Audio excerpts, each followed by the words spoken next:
Thank you for the kind invitation. You come from Germany. Yes. And half of Germany, as everybody knows, was divided in between capitalism and socialism. Half of it was under Russia's, let's say, empowerment.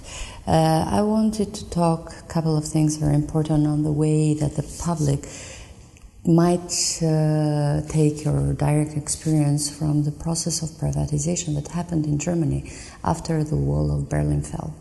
Wow, that's a very interesting, creative question. Well, yes, what happened is after the unification, there was the biggest privatization wave ever, I think, in the world, where multiple thousand or 10,000 of companies had to be privatized. The government realized in the Western educated and Western let's say managed countries that governments are not the best managers of companies. So the German government decided, mutually with the East German government, that they privatize all these, I don't really know, 5,000, 10,000 companies or more, and they have to go through this process in order to stimulate private investments, to have market-oriented, competitive companies, which takes some time to develop this, but it really freed a lot of resources from the people, because people suddenly were entrepreneurs. They were responsible for what they were doing themselves. It was not managed by some foreign, far-away government officials. It was managed by people who take care about their own money. It was a very tough experience. A lot of people got unemployed. A lot of companies got closed down. But at the end, I think, of course, as a generation later, we see that some of these countries in Eastern Germany are more competitive than the West German ones. We see very, very good young companies coming up. The old companies recovered. They have no more employees than they ever had in Eastern European or, let's say, communistic or socialistic times. And so it has become a very market-driven economy. And I think this is the reason why they once took this steep cut and changed the mentality of the people and made them really entrepreneurs and market-driven companies. I think at the end it proved to be a very big experience. You are talking about German entrepreneurs. Were there cases of foreign investors trying to privatize in Germany at the time? Foreign investors in Germany, yes. Were they successful? If you look at, for example, telecom privatization in Germany, yes, Deutsche Telekom, it has now a lot of international investors. They brought this company public. It went through some massive changes. It became one of the largest telecom operators in the world. It has been growing internationally very successfully. Has bought, for example, in the neighboring countries, Magyar Telekom, Croatian Telekom, Montenegro Telekom, Macedonian Telekom. So suddenly this private company became a real international player. It changed the mindset of the people, being an institutional government organization to really market-driven organization. And now we see that Deutsche Telekom has one of the most advanced and most developed networks and product solutions. The same happened with British Telecom, with Telecom Italia.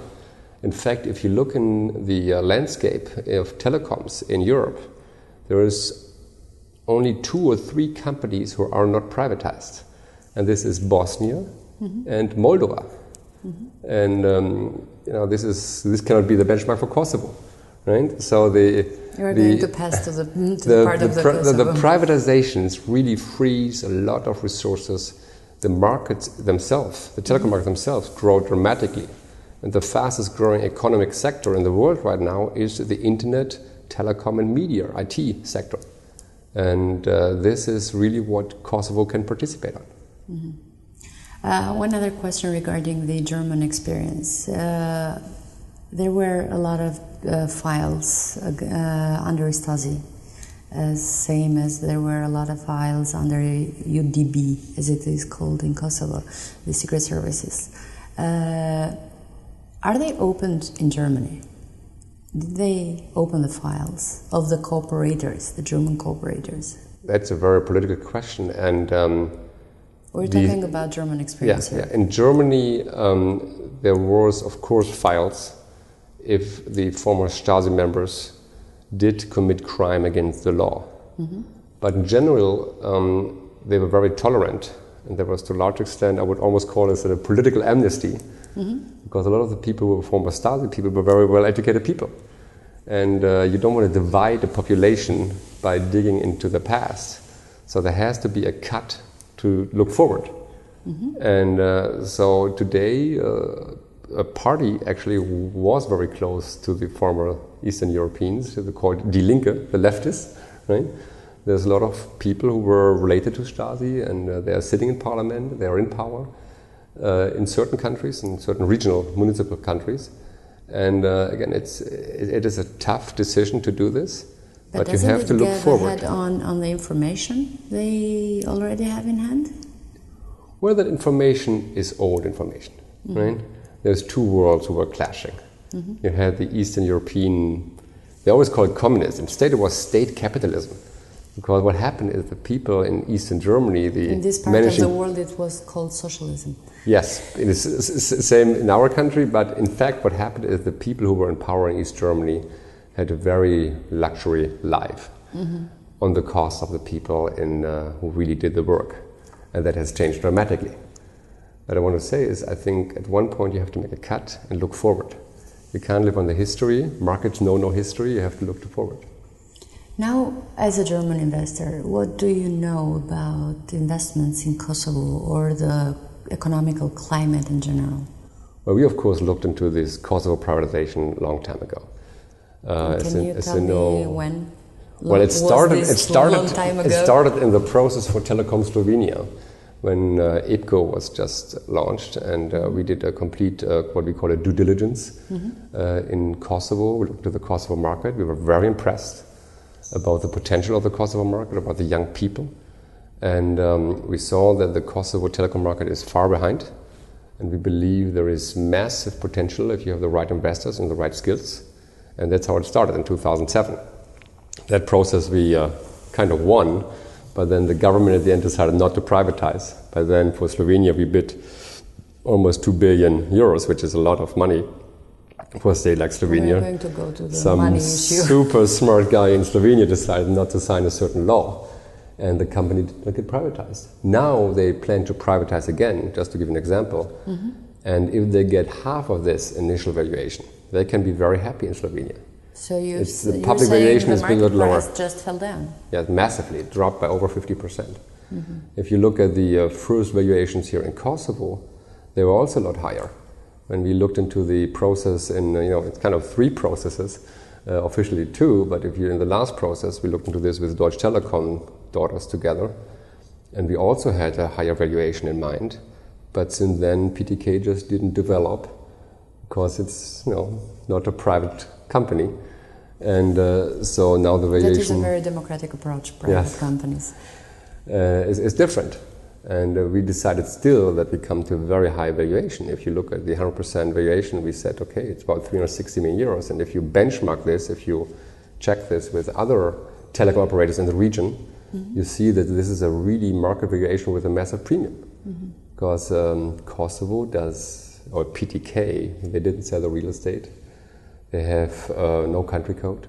They have underinvested in the last years. They have a lot of legal claims, which are unsolved. There is a lot of, let's say, technology missing in order to make this. But all of these issues you're counting me down, are there a good incentive to buy 75% of the shares? Well, our belief is that the Kosovo telecom market is sometime behind its European peers. Okay. You have all these young people who all want to have broadband internet access, and there is massive growth. There is exceptionally high potential in making this country not a center, but a real player in the European telecom market. And so one of the large strategies we have is we believe there is massive potential for call center or online working spaces here in Europe. They're in the same time zone, they're young, they really are willing to work, they're very well educated, and the cost structure here is different than what you have in Germany.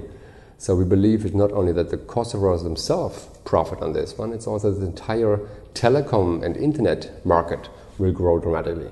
And this is a fundamental here on our business plan, that we don't come here as a cost-saving investor. We want to grow this company, we want to grow the market, we want to participate on that growth, and we want to play a major role in the growth of the telecom market in Kosovo. And that is the logic behind our investment plan. I understand.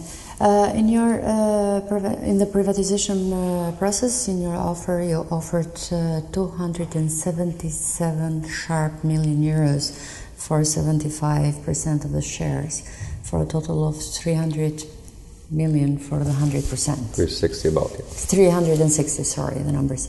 How did you come to this number? Well, we did a very detailed and extensive valuation on that company. We spent months with a lot of international experts to go through all the documents, go through the company. We have done field service surveillance. We looked with the British Telecom engineers into a lot of the technical equipment. We did, of course, look into the financial markets on how they value these companies at this point. We looked into all the neighboring countries, how these companies are valued. And we said this is, of course, a very aggressive, very high valuation, no question. But again, we believe in the potential and the upside. So we bid a market price with a certain premium and believe this will pay off. The local experts actually are saying that the price that you have stated is very low for the potential of the company. Well, I mean, first of all, I'm very happy to take up any discussion with any expert, if it's a real expert. Well, I couldn't bring you one for the moment because it was a hot hope. But then I think these experts shall check the financial markets. This was discussed even in the Parliament of Kosovo. Yes, and they are very, very, I mean, it's all public information. Everyone can check on how Croatian Telecom, Magyar Telecom, you name it, Montenegro Telecom, Deutsche Telekom are valued. What are what we call a multiple on earnings before interest, tax, depreciation, amortization. And then you will see that our multiple is really fairly high. And we still, and again, we have to admit, this country is not recognized by everyone. It has not invested on. There are more than 100 countries. Still, but financial markets look at this different. Right? They can invest in China, in India, in Holland, or in Kosovo. It's a matter of recognition or yes, a matter recognition, of market? Of course, is, I mean, it also comes with currency, right? You have the quasi-euro currency, but you're not a euro country. So there's a lot of but even Lebanon has US dollars and it's not a member of America. Sorry? Even Lebanon has US dollars, but it's not a member of That's why there's not of international investments in Lebanon. Okay, so you have to consider all of this. You have to consider what you can ask for. That's one thing. The second is, this is a full-blown international tender. They ask any possible investor to come to Kosovo. Not one single strategic telecom operator itself came. No Deutsche Telekom, no Swisscom, no France Telecom. So there is a market price being developed in this process. And that market price is 277 million euros. If you take into account that our offer was 150 million euros higher. 150 million euros, or 140 million, sorry. 137 million higher than the second bidder, then you see that we have bid a very high premium on the second best offer. And if you look at the current financial numbers of PTK and the latest developments and the claims from Serbia, for example, right, you see that it's a very attractive price. And I don't think anyone will ever bid such a high price again. Do you fear the example of Slovenia? Like 2 billion and then the half price afterwards? Well, it would be sad for the people of Kosovo, no question. I mean, it's of course, such a situation would only know losers, right? No question. I mean, there's a full-blown process. And Kosovo, I consider this as a sovereign state. And if you work with a state who is an independent sovereign state and invites investors for an international tender, you have to be a reasonable partner. You have to stick to the rules of the game. If you do start such a process, any investor, anyone participating would expect all the legal base is secured, that there is no surprise at the end. Of course. And well, of course, we see what's happening now, and I think it creates massive confusion. As an investor. not only as me as an investor, but also in the entire investment community. Exactly, as investors. For the investment foreign investors are looking into this process, and there is already some harm to Kosovo in the reputation because of this current struggle in the government. Or not the government, the parliament, sorry. The Investment Promotion Agency of Kosovo will not be very happy to hear this. Well, it's a fact. I don't change it. I mean, we do everything to promote that investment here in Kosovo. There's no question. I think we want to be friends of Kosovo, really help Kosovo in multiple reasons for this. But from what let's say, the misuse and the disruption in the current political environment is definitely not in the interest of the people in Kosovo. They don't want to only privatize this company. If there's what we call a lighthouse effect. If there is investors from Germany, from England, from Holland, from America, coming into Kosovo with a certain magnitude, and they really see this is a place we can invest. There's other people doing it, and then, money flows. Then you suddenly have more investors coming. Over the last decade almost, there has been very little international investments. There's been lots of international donations. Yes. I think per capita you have the highest international donations of any country in the world. But this is like a drug. It's not helpful. You need private money who creates for the people of Kosovo the opportunity to develop themselves, to develop their own country, to develop. Why wouldn't the next Facebook, Google, whatever, Yahoo doesn't come from Kosovo, right? The people here can work on the online gaming. There's so many sectors they can work in if they have broadband connectivity. Mm-hmm. If they have the reputation, wow, this is a country where international investors are coming. There is a lot of research and development which could be done in this country. Well, Slovenia came here under IPCO. Slovenia came here under IPCO, that's true, and I think this has been a very good investment for Slovenia. But it gives a good example for foreign investments as well. One of the very few foreign investments as far as I recall. There are debates that regarding the company, let's go deep in what you represent. Regarding the company, there are two types of debates. The first one is that you probably don't have the capacity to pay these 277 million euros. And the second one is that you don't have the expertise to handle PTK. Well, there's a lot of intentionally wrong miscommunication, I think, in the media. Let's face it. My purpose is to ask. Yeah. The founding investors of Axos have over 4 billion euros capital raised. They have done over 200 telecom investments, number one. Secondly, a lot of the expertise here comes from British Telecom and Telecom Italia, mm-hmm. who will be very, very active in developing PTK in the future. Third of all, myself... Technically expert in expertise? In all segments. I mean, we have products, solutions, ideas, concepts, plans, everything is on the shelf. There is a lot of, let's say, products which the people in Kosovo would like to have. Mm-hmm. And we are willing to provide this to them. And they are very available. Used to the products in Europe whenever they go and visit. Right, they're very used to this, and they are especially... they are capable. They're capable. This market is made for this. What we do is we jump over a generation which was lost over the last years here in Kosovo, right? And we really will help the small, medium enterprises, the e-government solutions, the education, online education, in the retail segment. But it all comes with investment into the infrastructure. I understand. There has been a lot of expertise and money spent into this process. There is international banks participating with us in this consortium. We are not doing this because we got nothing else to do. We have multiple millions spent so far in this process. And we're doing this because we are fully financed. Multi-million, what numbers? Well, I cannot disclose, but it's a serious investment so far already. And so including your survey, your bank guarantee. And we had lots of consultants, advisors, banking fees, bank guarantees. I mean, So you're basically telling me that you are able to pay the 277? Yes, of course. I mean, they're not doing this is a fun exercise. This a fun exercise. Yeah.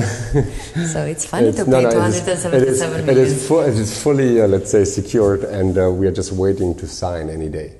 Mm-hmm. The government of Kosovo sent to the parliament the report on the process of privatization, and the parliament, the opposition in the parliament did not vote it, and they started the gathering of the signatures to build a parliamentary commission to investigate the whole privatization process.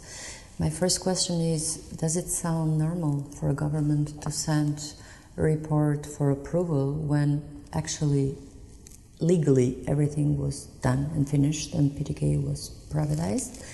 And my second question is, do you see any political implications inside this voting contrary to the report and all these debates we're even discussing here, money-wise, expert-wise, and legally-wise? Well, you may understand I will not comment on the politics in Kosovo. We are investor here, but we are not in the political environment at all. Yeah, however, but we are standing in an election year. What we see here, though, is that if you're an independent state and if you want to attract investors for the future and if you want to be a reliable partner, it is a minimum prerequisite that if you start such process, you have all legal and administrative matters secured up front. We were talking about legal framework, that's why I'm asking. And if you now, I think now the opposition trying to misuse this important investment, again, here's investors from Germany, America, Holland, England, wherever, all these countries who help Kosovo, and they all thought that Kosovo as an independent state can act as a reasonable state. If now this process is being misused for the election, I think the people of Kosovo should be very concerned. Because if this process fails, I don't think it's in anyone's interest, and it's the last interest of the people of Kosovo. And who is the biggest loser in this case if the process fails? I think the people of Kosovo. And you as investors? Well, we would definitely lose some millions. Protect the interests of our investors. Meaning? What I said? Meaning? Just what I said. Again, we are not here to make enemies. We are here to do that investment. Are you going to sue the government of Kosovo if you lose this agreement?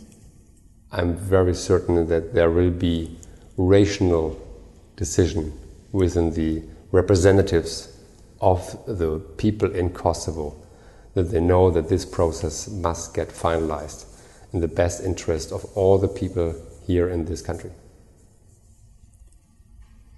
Legally speaking, is there any possibility to sign a contract without the approval of the parliament?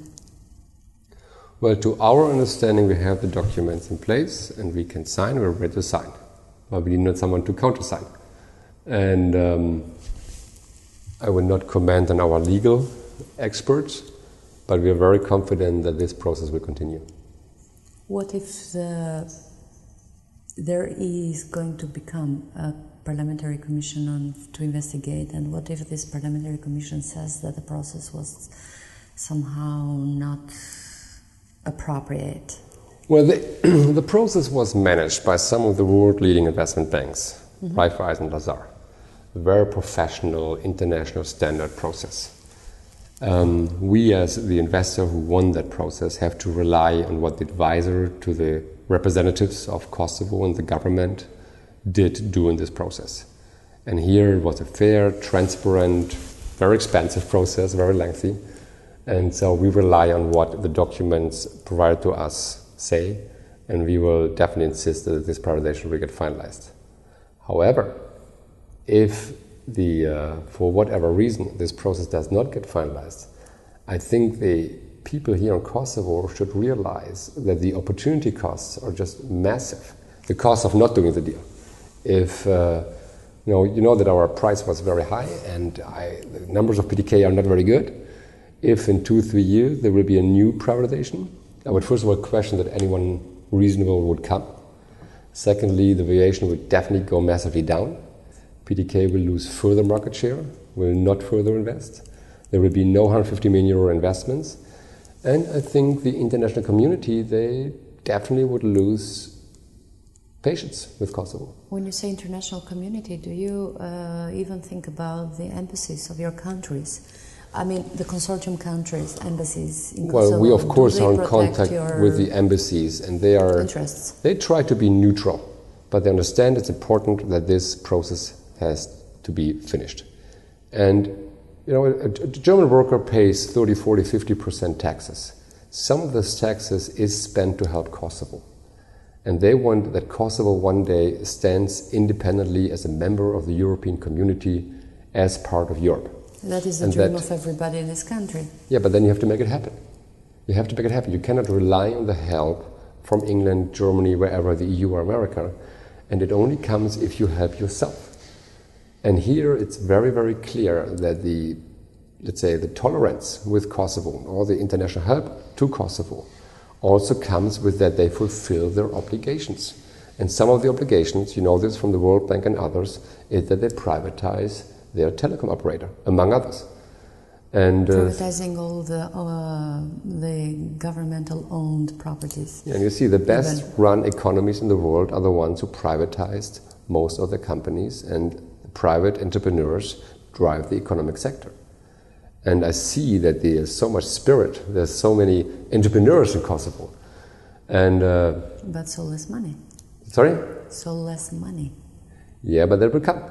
That will come. It just takes some time, but definitely will come. I'm very certain. I see all these young people, they really want to do something. It's just they don't know where and what, because they're missing international access, and that mainly comes with connectivity. So do you want to get married with Kosovo without the approval of the father? I like that place. You know, I've been here now very often, and I think it's one of the most underestimated regions in Europe.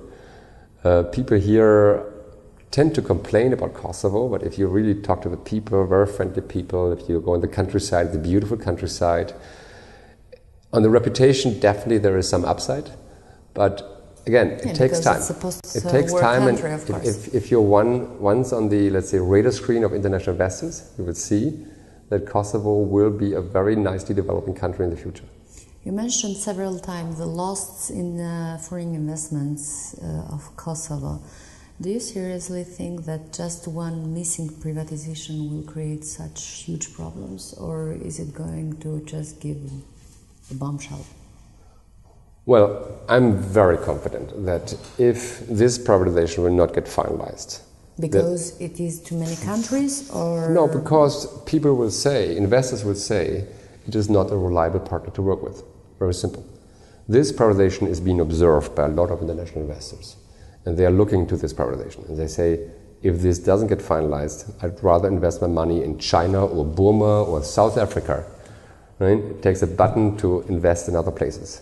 And we believe in Kosovo, and we think it is ultra important for the country. Is this a challenge you are undertaking? Of course it's a challenge. It's a high risk. Because if you say you need a button in other countries to invest, why this huge challenge? Why all the burden? Well, as I said, we believe that the Kosovo telecom market is underdeveloped. The country itself has a lot of potential. We think we have all the plans ready. You will be part of the European community one day. You will have the euro one day. Let's hope so. The people in Kosovo will be able to travel to Germany, England, all over. They will be able to work all over. And there will be a lot of labor coming into Kosovo because you will be a very cost-effective member of the European Union. Mercedes is not going to build a plant here, right? They're not going to build an automotive plant. Okay. What they will do is they will develop the telecom and IT and internet sector, and this is what the young people are just waiting for. One major debate that is ongoing is regarding the employees in the PTK. Are there going to be layoffs? That's a very good question, and I'm very happy you asked me this, because we are a very social, responsible investor. We know in a country with such high unemployment rate, we cannot come in here and lay off people. We have in our plan secured that we don't plan any layoffs over the next years. We want to grow. Next years, how many years? The next years, it's at least 3 years. But again, I think even thereafter we need more people, because as I said, we have a 150 million euro investment plan that comes with the deployment of network infrastructure product solutions. What we definitely have to do is, one of the greatest resources we have are the people. So we educate and train the people in sales, in marketing, in triple play, whatever is out there, to make the people part of PTK's future. Capacity building, you mean? Capacity building, yes. Job enrichment, job enlargement, educating and training the people together with British Telecom, together with Telecom Italia, really bring them up to speed on the first world of telecoms. Technically, commercially, financially, in all matters. So there is here in Kosovo, I learned this, there has been in the past some bad examples of privatizations. And, when everybody was late. And so it's a very reasonable concern. I may say here loud, and I will stick to this, we as a German investor, we know how to handle people, we believe. We are a very social investor. We of course want to make our profits one day. That's our promise to our investors. But the people of PTK, the employees of PTK, shall participate on that success in the future. So there's no layoffs planned. No firing. And no firing, no forced firing. Of course, people have to make their job, to be very clear, right? But there is no mass reduction of people planned. It is more planned. Friends of friends. No friends of friends of family programs, nothing. What we will do is we will educate, train the people. We believe we can add new divisions to PTK, where people will have different jobs. But I think the people in PTK can do a lot better than they did to some extent in the past. So because they were limited from a lot of perspectives, be it procurement, be it management, where they could do better, but they were not allowed to. And we will release these potential and make people really enjoy what they do in the interest of PTK and in the end in the interest of Kosovo. Can you please give me a short answer, like what if it fails? Seriously, what are you going to do? This challenge of yours. I'm very confident it will not fail. I seriously hope so. Well, I didn't prepare any more questions for you, but in the end of the interview, if you have something to add that I didn't ask, please feel free. Well, maybe as a final comment, I would address that I think that the members of the parliament, the representative of the people of Kosovo, have a responsibility to act in the interest of the people who voted for them.